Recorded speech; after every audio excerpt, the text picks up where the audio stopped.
बिस्मिल्लाहिर्रहमानिर्रहीम। अस्सलाम वालेकुम दोस्तों, अपनी नेक्स्ट वीडियो के साथ आपको वेलकम करता हूँ। उम्मीद है आप सब खैरियत से होंगे। तो चलते हैं आज की अहम न्यूज़ की जानब। सबसे पहले तो स्पेन नेशनलिटी के कवानीन में कुछ तब्दीलियों की कोशिश दोबारा से तैयार की गई है। वो कोशिश क्या है, क्या असरात होंगे उस पर, उसके इमिग्रेंट्स पे, इस पे बात करेंगे। उसके बाद एक फ्री कोर्स है जो कि अगर आप कर लेते हैं तो आपकी आने वाली ज़िंदगी में बेहतरी आ सकती है। अगर हो सके तो उसको लाजमी तौर पे करना चाहिए।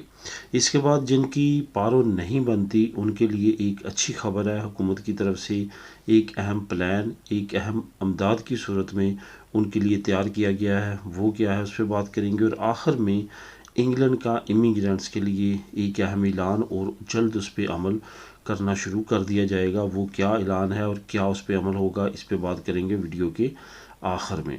सबसे पहले तो अब हम चलते हैं कि स्पेन नेशनलिटी को मज़ीद मुश्किल क्यों करने जा रही है हुकूमत, और कौन इसकी कोशिश के पीछे है। आज से तकरीबन एक महीना पहले मैंने आप लोगों के साथ एक न्यूज़ शेयर की थी जिसमें मैंने आपको बताया था कि वॉक्स, जो कि थर्ड बिगेस्ट एक पार्टी है स्पेन की, जो कि हर इलेक्शन में पहले इलेक्शन से ज़्यादा वोट लेती है।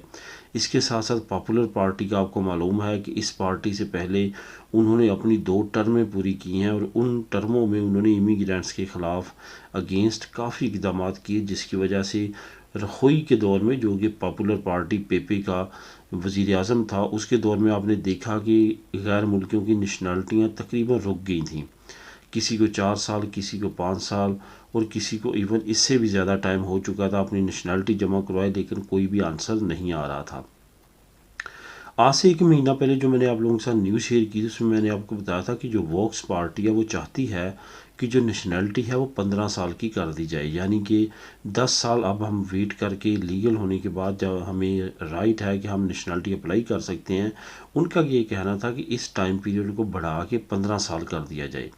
जब उनको कामयाबी नहीं मिली तो उन्होंने चंद एक मुल्कों के अगेंस्ट स्टेप्स उठाने का कहा, जिसमें उन्होंने मरोक को सबसे आगे रखा कि मराकश के लोगों के लिए ये कानून लाया जाए कि वो 15 साल बाद जो है वो नेशनलिटी ले सकें। अब पार्लियामेंट में उन्होंने जब ये बिल पेश किया तो बुरी तरह नाकाम रहा, सिवाय उनके किसी और नुमाइंदे ने उसके फेवर में वोट नहीं डाला। सिर्फ उनकी अपनी पार्टीज़ के उम्मीदवार थे जो मेंबर हैं पार्लियामेंट के, उन्हीं ने उसके फेवर में वोट डाला, जिसकी वजह से वो बिल बुरी तरह से नाकाम हुआ। अब उसके बाद उन्होंने क्या किया है कि अब नेशनल असम्बली से नाकामी के बाद अब उन्होंने रीजनल असम्बलीज़ की जानब जो है वो रुजू किया है। अब उन्होंने एक मलिया, जो कि असल में स्पेन का एक शहर है लेकिन मराकश के बॉर्डर के बिल्कुल नज़दीक उसके साहिलों पे मुश्तमिल ये इलाका है जहाँ पे बहुत बड़ी तादाद मराकश लोगों की है। अब पॉपुलर पार्टी ने वहाँ पे ये इक़दाम किया है कि वहाँ पे उन्होंने कहा है कि जो मरोकियों के बच्चे पैदा होते हैं उनके यहाँ, उनको 1 साल के बाद जो राइट मिलता है नेशनलिटी अप्लाई करने का, उसको बढ़ा दिया जाए, उसको कम से कम 10 साल कर दिया जाए, जिस तरह से दूसरी नेशनलिटी है। उसकी एक वजह ये भी बताई जा रही है, जो कि उनको अब बहाना मिल चुका है, वो ये है कि पिछले दिनों तकरीबन 78 बच्चे ऐसे पकड़े गए हैं जो कि असल में मलिया यानी कि स्पेन के अंदर पैदा नहीं हुए थे, लेकिन उनको नेशनलिटियाँ दिलवाने के लिए, उनको कार्ड दिलवाने के लिए उनको शो किया गया कि वो यहाँ पे पैदा हुए, यानी कि एक फ़्रॉड किया गया, जिसकी वजह से अब उनको जवाज़ मिल चुका कि इनके ख़िलाफ़ अगेंस्ट मज़ीद सख्त कवानीन किए जाए। अगर किसी भी इलाके में ऐसा एक कानून बनता है तो वो पूरे मुल्क पे इम्प्लीमेंट हो सकता है और उस पर किया जा सकता है और तमाम इमिग्रेंट्स पे उस पर लागू हो सकता है। अब देखते हैं पार्लियामेंट में ये बिल अब पेश वो करने जा रहे हैं, इसका क्या रिज़ल्ट निकलता है। इसका लिंक मैं नीचे आपको डिस्क्रिप्शन में दे दूँगा ताकि आप ख़ुद भी इस न्यूज़ को पढ़ सकें। अब आप लोगों के साथ डिस्कस करूँगा एक फ़्री कोर्स। ये एक फ़्री कोर्स ऐसा है कि अगर आप ये कर लेते हैं और इस काम को आप सही तौर पे प्रैक्टिकली सीख लेते हैं तो दुनिया के किसी भी तरक्की याफ्ता मुल्क में जाते हैं तो आप दूसरे दिन ही काम पे आप इसको शुरू कर सकते हैं। इस कोर्स की वजह से ये कोर्स काफ़ी ज़्यादा अहमियत का हामिल है। अगर आप यहाँ से करते हैं, यहाँ पे काम करना चाहते हैं तो यहाँ पे भी इसकी बहुत ज़्यादा अहमियत है। असल में ये कोर्स है बिजली के काम से रिलेटेड, इलेक्ट्रिसिदाद। इसका लिंक मैं नीचे आपको दे दूंगा। इनम ने इसके फ्री कोर्सेज लॉन्च किए हैं। अगर आप इसको करना चाहें तो नीचे तमाम इसकी डिटेल है और नीचे एक फॉर्म है जहाँ पे आपने अपना ईमेल एड्रेस लिखना है और अपनी तमाम डिटेल देनी है। वो आपसे रब्ता करेंगे, सीटों के मुताबिक आपसे रुजू करके आपको बुलाया जाएगा। सीपी का ये कोर्स है और इसमें इलेक्ट्रिसिदाद जो कि बिजली का काम आप अगर का कोर्स करना चाहते हैं तो इस फॉर्म को फिल करके भेज सकते हैं। और इस पे क्लासेज जो हैं वो ऑनलाइन भी होंगी और आखिर में इसका प्रैक्टिकल भी करवाया जाएगा मुख्तलिफ इदारों की में भेज के। इसके साथ साथ इस इलेक्ट्रिसिदाद की जब आप कोर्स कंप्लीट कर लेते हैं तो फ़ौरन आपको एक डिग्री भी इशू की जाएगी हुकूमत की तरफ से, एक सनद इशू की जाएगी और उस सनद की बेस पे आप दूसरे मालिक में जॉब भी तलाश कर सकते हैं, अपनी सीवी में भी ऐड कर सकते हैं और आने वाले वक्त में इस अपॉर्चुनिटी से काफ़ी ज़्यादा फ़ायदा उठा सकते हैं। इस वजह से जो दोस्त इस कोर्स को करना चाहता है, नीचे लिंक नंबर 2 जो है वो इसी से रिलेटेड होगा, उसको क्लिक करेंगे तो तमाम डिटेल जो है वो सामने आपके आ जाएगी और सेपे का जो ऑनलाइन कोर्स जो है इसका तमाम तरीक़ाकार, तमाम चीज़ें जो है आप वहाँ पे पढ़ सकेंगे। जिनकी पारो नहीं बनती उनके लिए एक बहुत अच्छी खबर जो है हुकूमत की तरफ से लॉन्च की गई है। लिंक नंबर 3 जो है उसमें मैं आपको इस न्यूज़ को ऐड कर दूंगा, आप उसको क्लिक करके ख़ुद भी रीड कर सकेंगे। असल में वो लोग जिनकी फैमिलीज़ इधर हैं और उनकी पारो नहीं बनती, मतलब ये कि जैसे कि आप जानते हैं कम से कम 1 साल अगर आपने काम किया है तो फिर आप 4 महीने जो है वो पारो ले सकते हैं। यही वजह है कि अब हुकूमत ने उन फैमिलीज़ के लिए जो कि यहाँ पे हैं लेकिन उन्होंने काम 1 साल नहीं किया, पहले उनका काम छूट जाता है, उनको काम से निकाल दिया जाता है, कंपनी के पास काम नहीं होता, ओनर जो है उनको निकालता है काम से, तो उससे क्या होगा कि वो जो उनका काम से निकालना होगा कंपनी का या ओनर का, उसके लिए बेनिफिशरी इस वजह से हो सकता है कि वो अब इस इमदाद को अप्लाई कर सकेगा।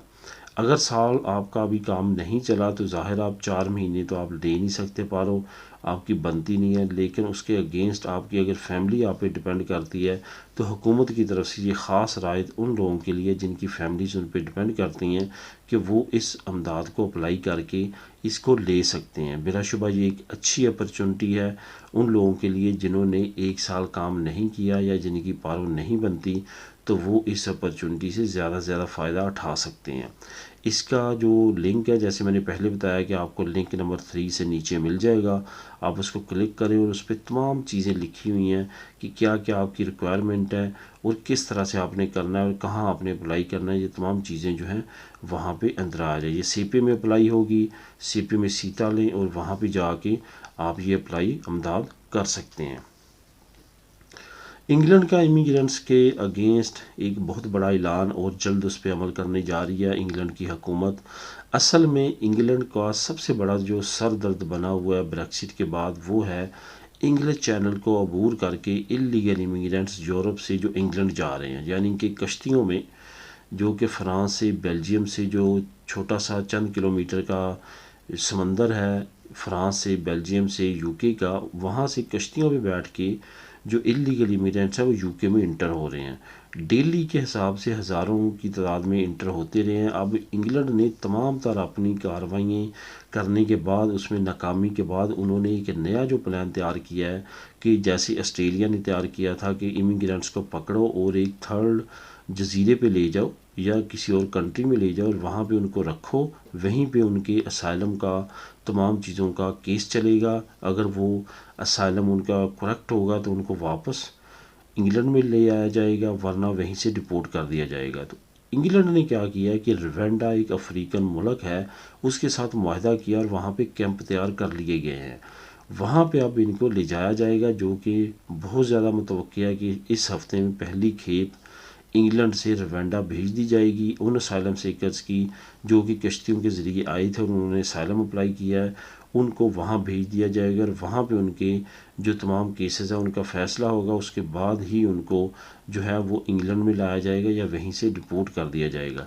बिलाशुबा ये एक बहुत ख़तरनाक कानून है जो आने वाले वक्त में इमिग्रेंट्स के लिए काफ़ी ज़्यादा जो है परेशान कुन हो सकता है। इंटरनेशनल रेफ्यूजी एजेंसी, इसके साथ साथ जो बाकी ऑर्गेनाइजेशंस हैं जो इमिग्रेंट्स के लिए काम करती हैं, उन्होंने काफ़ी ज़्यादा तशवीश का इजहार किया कि ये इमिग्रेंट्स के लिए और ह्यूमन राइट्स की जो वायलेशन है, जो उनकी पॉलिसीज़ है उसके भी ये अगेंस्ट है और यूके को इस पे नज़रसानी करनी चाहिए। अब देखते हैं किस तरह से यूके को बाकी अदारों की तरफ से तनकीद का निशाना बनाया जाता है और यूके का इस पर क्या रिस्पॉन्स आता है।